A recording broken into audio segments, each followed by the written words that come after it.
नमस्कार दोस्तों, आपका बहुत बहुत स्वागत है मेरी बगिया में। दोस्तों, अगर आप छत पर बागवानी करते हैं, सब्जी लगाते हो, आपने अगर भिंडी नहीं लगाई तो समझ लीजिए कुछ भी नहीं लगाया।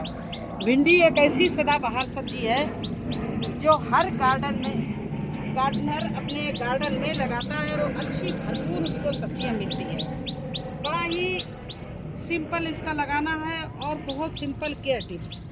कुछ भी केयर नहीं चाहते, एक बार अच्छे से भिंडी निकल जाए तो समझ लीजिए आपको इतनी अच्छी हार्वेस्टिंग मिलेगी। बस उसकी मिट्टी को रिच बनाना है। तो मिट्टी कैसे रिच बनाई जाती है? गमले में है तो आप नीचे उसमें कंडे, गोबर, गाय का पत्ते, उसके ऊपर आप मिट्टी थोड़ी सी डाल के कोकोपीट और बोन मील जो होती है और नीम की खली, बर्मी कंपोस्ट मिला के भर दीजिए। बस गमला तैयार हो गया, उसमें लगा दीजिए। देखिए मेरे गमले में भी लगी इधर, ये देखिए, और इसमें भिंडी भी आ रही है। तो लेकिन ये मैंने थोड़ा सा पहले लगाई थी तो इनको निकलना और चलना बड़ा मुश्किल था। लेकिन इस अप्रैल में इतना इजी हो गया है क्योंकि जैसे जैसे गर्मी बढ़ती जाएगी भिंडी 2-3 दिन में निकल आएगी। और जब ठंडी पड़ती भिंडी कम से कम 8-10 दिन लेती है निकलने में। तो इस समय भिंडी लगाना बहुत ईजी है और अभी बिल्कुल समय नहीं गया है। जिन भाई बहनों ने भिंडी नहीं लगाई वो बिल्कुल लगा लें, अभी लगा लें। अप्रैल भर लगाएं और मई में भी लगाएं क्योंकि भिंडी की हार्वेस्टिंग मुझे हम लोगों को अक्टूबर तक मिलती है, बल्कि नवंबर तक मिलती है। तो मई तक ये लगाई जाती हैं, मई एंड तक भिंडी लगाई जाती है। अभी बिल्कुल सही समय चल रहा है, आप लोग भिंडी लगाइए। देखिए इस तरह से मैंने अपने इस आज क्यारी में लगाने जा रही हूँ। ये क्यारी मेरी अभी खाली हुई है तो मैंने सोचा इसको खाली क्यों छोड़ूं और इसमें भिंडी लगा दूं।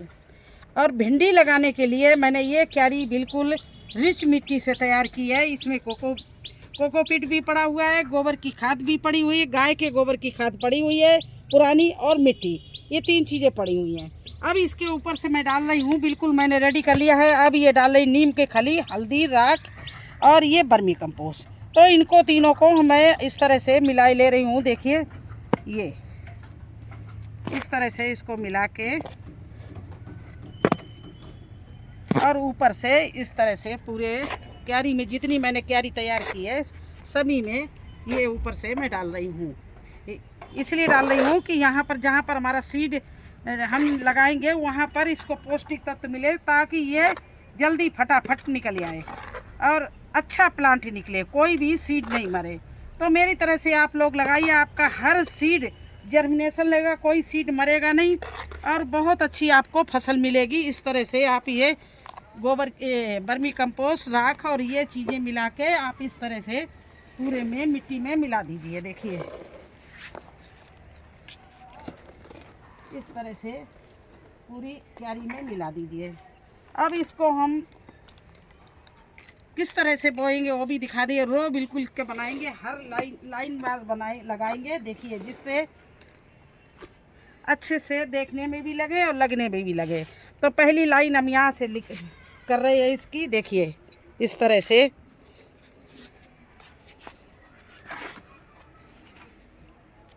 और ये यहाँ तक मैंने इसकी ये लाइन बना दी। देखिए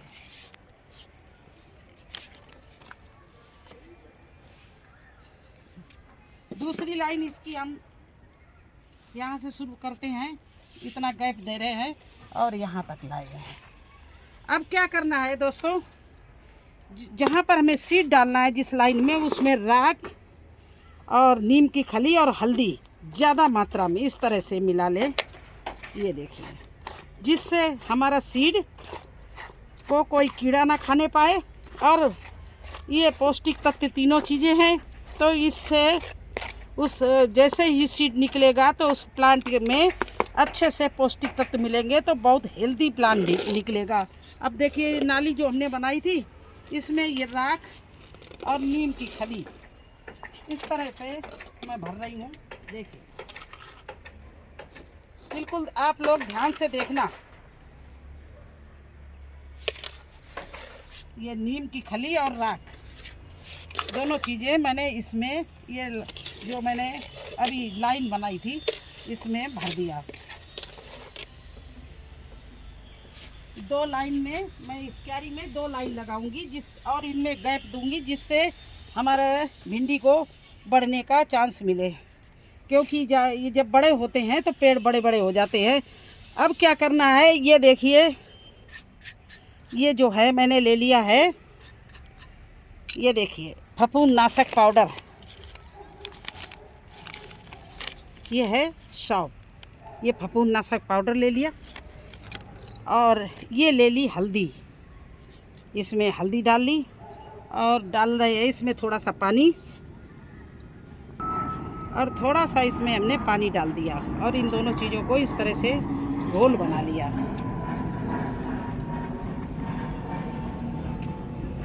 इस तरह से घोल बना के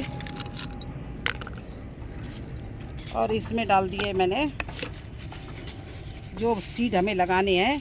ये देखिए हम इकट्ठा 50 ग्राम 100 ग्राम मंगा लेते हैं, क्योंकि पैकेटों से हमारा मतलब पैकेट हमें महंगे पड़ते हैं, उसमें इतने सीड नहीं निकलते हैं जितने मुझे बोने होते हैं, तो इसलिए मैंने इनको मिला। अब ये हल्दी और इसमें इस तरह से मैंने इनका ट्रीटमेंट कर दिया सीड का। ये देखिए इस तरह से कर दिया। इनको इस समय अंकुरित करने की कोई ज़रूरत नहीं, क्योंकि ये खुद ही इस समय सीड भिंडी का 2 दिन में ही निकल जाता है। मुश्किल में तीसरा दिन होता है, सब निकल जाता है। बस इनको बचाना है तो कीड़ों से बचाना है, इसलिए इसका ट्रीटमेंट कर देते हैं। कितनी भी अच्छी आप मिट्टी बनाओ, लेकिन ये तो कुदरत की लीला है। मिट्टी में कीड़े पता नहीं कहीं न कहीं से छोटे बड़े होते हैं और हमारे सीड को खा लेते हैं। देखिए इस तरह से अब मैं भिंडी डाल रही हूँ, और ज़्यादा पास डाल रही हूँ, क्योंकि अक्सर ही प्लांट एक आधे ख़त्म हो जाते हैं तो फिर वहाँ पर गैप हो जाता है, इसलिए अच्छे से घने से मैं डाल रही हूँ। जब ज़्यादा होंगे तो मैं उस समय क्या करूँगी, जब इसकी निराई करूँगी, घास निकालूँगी, उस समय अगर जो अच्छा प्लांट नहीं होगा उसको मैं निकाल दूँगी। इसलिए अभी तो फ़िलहाल इसमें बहुत पास इस तरह से हम दाने डाल रहे हैं। देखिए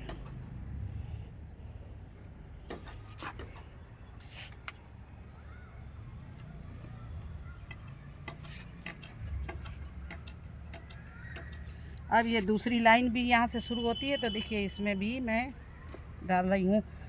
ये आप सोच रहे होंगे बहुत पास, लेकिन ये इसलिए बताया आपको कि कहीं ना कहीं कोई ना कोई दाना ख़राब हो जाए तो उस जगह गैप आ जाएगा, और अक्सर ही ख़राब हो जाते हैं। बहुत घने लगाते हैं, लेकिन बढ़ते जब तक तैयार होते हैं तब तक दसियों पेड़ सूख जाता है, कहीं कोई प्रॉब्लम आ जाती है, कहीं कीड़े खा जाते हैं। इस तरह से हमारा जो बोया हुआ चीज़ है वो दूर हो जाती है। फिर दोबारा उसमें बीज डालो, इससे अच्छा है पहले ही घना लगा दो। अगर ज़्यादा है तो इसको क्या करना है कि निकाल लेना है, दूसरी जगह इसको रिपोर्ट कर देना, कोई गमला खाली हो। अब क्या करना है, देखिए इस तरह से दोनों तरफ से पहले तो हम यही डाले दे रहे हैं जो बचा हुआ हमारे पास में, ये देखिए इस तरह से, और ऊपर से सीड को भी ढक देंगे ये राख और खली से, नीम की खली से।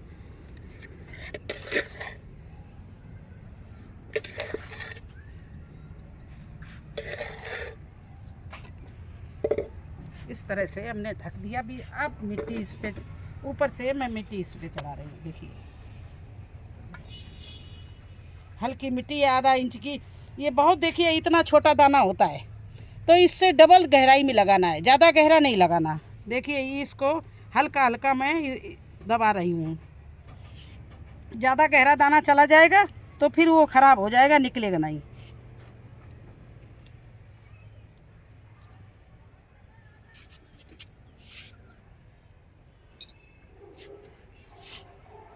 देखिए इस तरह से दोनों तरफ से थोड़ा मिट्टी इस तरह से इस नाली को मैंने बंद कर दिया। जो नाली बनाई थी ये बंद कर दी। देखिए सीड डालकर इसको बंद कर दिया।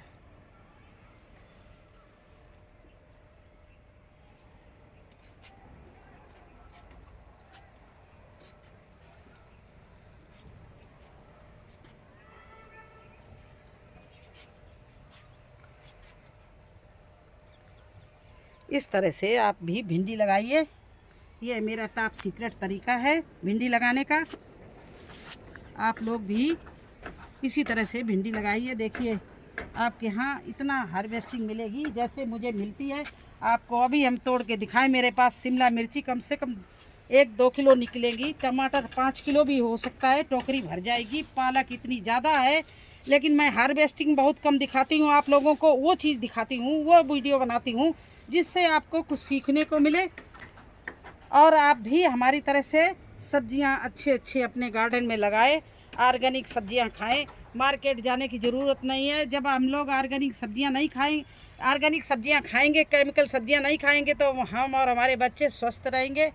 क्योंकि आजकल मिलावट के ज़माने में सब्जियों में भी इंजेक्शन लगते हैं और केमिकल उसमें डाल दिया जाता है। छोटे छोटे चीज़ें बड़ी बड़ी बढ़ा के मार्केट में बेची जाती है, वो सब हमारे लिए जहर के समान है। तो चलिए बस यहीं पर वीडियो समाप्त करते हैं। अभी आप लोग भिंडी लगा सकते हैं, बिल्कुल लेट नहीं हुए। आप अभी मई तक भिंडी लगा सकते हैं, क्योंकि भिंडी की हार्वेस्टिंग हम लोग अक्टूबर, नवंबर, दिसंबर तक करते हैं। तो आप आगे पीछे सब्जी लगाते रहो। मैं तो हर सब्जी हर 15 दिन बाद, 1 महीने बाद लगाती रहती हूँ, जिससे मेरे गार्डन में कभी सब्जियां कम ना हो। तो चलिए, अगर मेरा वीडियो आपको अच्छा लगा हो तो मेरे चैनल को लाइक और सब्सक्राइब करना प्लीज़। आप लोग लाइक बहुत कम करते हो, मैं देखकर परेशान हो जाती कि इतनी इतनी अच्छे वीडियो हम बनाते हैं लेकिन हमारे पास लाइक बहुत कम आते हैं। तो आप लोग प्लीज़ लाइक और सब्सक्राइब ज़रूर करें, अपने दोस्तों को शेयर करें। फिर मिलते हैं एक नई सब्जी लगाते हुए एक नई जानकारी के साथ। तब तक के लिए मुझे आज्ञा दीजिए। धन्यवाद।